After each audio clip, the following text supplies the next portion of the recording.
గౌరవాన్ని ఏకకాలంలో తెలియజేసినందుకు సోమిరెడ్డి గారు. అధ్యక్ష, ధన్యవాదాలు అధ్యక్ష. అధ్యక్ష, లాస్ట్ గవర్నమెంట్లో హోంశాఖ వాళ్ళ హోంలో ఉండిపోయింది అధ్యక్ష. తాడేపల్లి ప్యాలెస్లో, ఎల్హంకా ప్యాలెస్లో, లోటస్ పాండ్లో ఉండిపోయింది అధ్యక్ష. వాళ్ళ ఆ పోలీస్ చట్టాలు వైసీపీ నాయకుల కాళ్ళ కింద, బూట్ల కింద నలిగిపోయినాయి అధ్యక్ష. ఐఏఎస్లు, ఐపీఎస్లు వాళ్ళకున్న ఆ రైట్స్ని, పవర్స్ని నిర్వీర్యం చేశారు అధ్యక్ష. ఇక గత 5 years జరిగిన దారుణాలు నేను కళ్ళారా చూశా. నా మీద 18 కేసులు పెట్టారు, రాత్రింబౌళ్ళు పోలీస్ స్టేషన్లో కూర్చోబెట్టారు. ఇవన్నీ అనుభవించాం. ఒక్క విషయం మీ అందరి దృష్టికి తెస్తున్నా. అక్కడ క్వాజ్ మైన్, సర్వేపల్లి నియోజకవర్గం, రుస్తుం మైన్, పొదలకూరు మండలం. నేను డిసెంబర్ 2 వెళ్ళా, డిసెంబర్ 16 వెళ్ళా.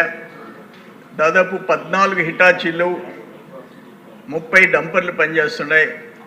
అక్కడున్న గిరిజనులు బాధలు చెప్పుకున్నారు. మా పైన ఆ బ్లాస్టింగ్ మెటీరియల్ పడుతుంది, ఇళ్ళంతా కదిలిపోతున్నాయి. అప్పుడు 16వ తేదీ నేను సత్యాగ్రహం కూర్చున్నా, కళ్ళారా చూశాను అధ్యక్ష.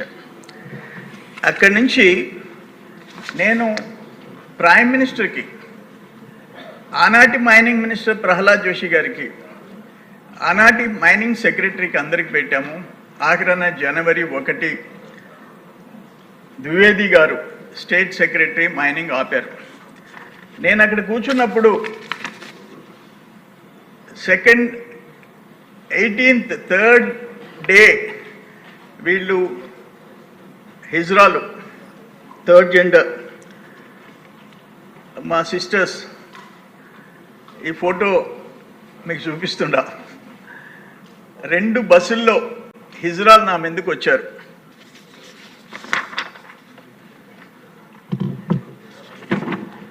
తర్వాత మా వాళ్ళు ఒక 400 మంది, 2 బస్సుల్లో హిజ్రాలు, 2 బస్సుల్లో రౌడీలు, 400-500 మంది మా వాళ్ళు ఉండేందువల్ల భయపడి ఆఖరాన్ని నాకు ముద్దులు పెట్టి వెళ్ళిపోయినారు. ఎవరు? మా సిస్టర్స్. అధ్యక్ష, 17వ తేదీ మేము ఆ రుస్తుం మైన్లో పబ్లిక్గా మెట్ట మధ్యాహ్నం గోడౌన్లో ఉన్న బ్లాస్టింగ్ మెటీరియల్, హోమ్ మినిస్టర్ గారు కూడా, ఈ బ్లాస్టింగ్ మెటీరియల్ ఒక గోడౌన్ నిండా ఇల్లీగల్గా ఉంటే అవి మీడియాకి చూపించాం. మెయిల్ పెట్టి ప్రైమ్ మినిస్టర్ నుంచి, సెంట్రల్ మినిస్టర్స్ దగ్గర నుంచి, chief secretary, DGP, DMG, collector, ఎస్పీకి పెట్టాం. ఒక్కరు యాక్షన్ తీసుకోలే. నన్ను లిఫ్ట్ చేశారు, అక్కడున్న స్టాక్ ఎత్తేసారు. ఈ స్టాక్స్ చూశారంటే ఇంతకంటే ప్రత్యక్షం ఇల్లీగల్ మైనింగ్. పోలీసులు ఆ హిజ్రాలకి సపోర్ట్గా ఉండి, నేను అక్కడ నైట్ ఆ ఫారెస్ట్ ఏరియాలో ఉన్న టెంట్ జనరేటర్ మీద నడుస్తుంటే అవి తీసేయమని చెప్పి హిజ్రాల్ని 2 బస్సుల్లో ముందు పంపించి వెనక పోలీసులు వచ్చారు అధ్యక్ష. అటువంటి దారుణాలు జరిగాయి. ఆఖరణ దుష్ముడుగా భావించినట్టున్నారు. ఆఖరణ కలెక్టర్ గారు ఈరోజు ఎంత మౌనంగా ఉండిపోయినా అంటే, నేను చెప్తుంటే, సార్ నేను యంగ్ ఆఫీసర్ సార్ అన్నాడు. నువ్వు యంగ్ ఆఫీసర్ అయితే డైనమిక్ ఉండవయ్యా, ఇంత ఘోరాలు జరుగుతుంటే, ఇల్లీగల్ మైనింగ్ జరుగుతుంటే మీరు ఏం చేస్తున్నారు అని చెప్పి అడిగా. ఇప్పుడు ఆయన ఐజీ రిజిస్ట్రేషన్స్ అక్కడ ఏం చేస్తున్నాడో నాకు తెలియదు. ఇది 30 అడుగులు ఇల్లీగల్గా తవ్వేసిన క్వార్జ్ మైన్. ఒక్కొక్క క్యూబిక్ మీటర్ టన్ 35,000 రూపాయలకు అమ్ముకున్న వాళ్ళు, కొన్ని కోట్లు, 100 కోట్లు ఇల్లీగల్ మైనింగ్. నేను ఒక్కడనే జిల్లాలో ఆ సత్యాగ్రహం చేసి ప్రైమ్ మినిస్టర్ తీసుకోపోయి అక్కడి నుంచి డైరెక్షన్స్ వచ్చిన తర్వాత ఆగింది తప్ప సిలికా కానీ కార్జీ కానీ ఎక్కడ ఆగలేదు అధ్యక్ష. అటువంటి దుర్మార్గాలు జరిగినాయి. ఆయన ఒక మంత్రి, ఆ నియోజకవర్గంలో ఆ రోజు ఆయన ఒక మంత్రి, ఆయన మండలం ఆయన ఊరి పక్కన పట్టించుకున్న ఇది లేదు. మా మీదకి రౌడీల్ని 2 బస్సుల్లో రౌడీల్ని 2 బస్సుల్లో హిజ్రాల్ని పంపించినారు. ఘోరమైన పరిస్థితులు మేము చూసాం. నేనేమంటానంటే సొంత చిన్నాన్ని గొడ్డలతో నరికి గుండెపోటు అని చెప్పిన ఆనాటి వ్యక్తి. అవన్నీ నారాసుర చరిత్రను రాసి నమ్మి ఆయన అధికారంలోకి వచ్చే అవకాశం వచ్చింది.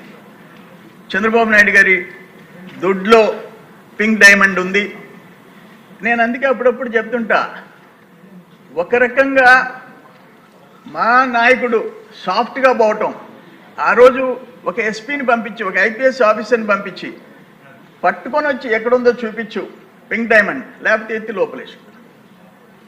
ఆఖరనా ఆడ ధర్మారెడ్డి అసలు పింక్ డైమండ్ అనేది లేదని చెప్పింది విన్నాం. వివేకానంద రెడ్డిని మర్డర్ చేసి ఈ రోజుకి ఆయన కుమార్తె, మీ చెల్లెలు, ఆయన చెల్లెలు ఢిల్లీ దాకా కోర్టు చుట్టూ తిరగాల్సిన పరిస్థితి ఏర్పడింది.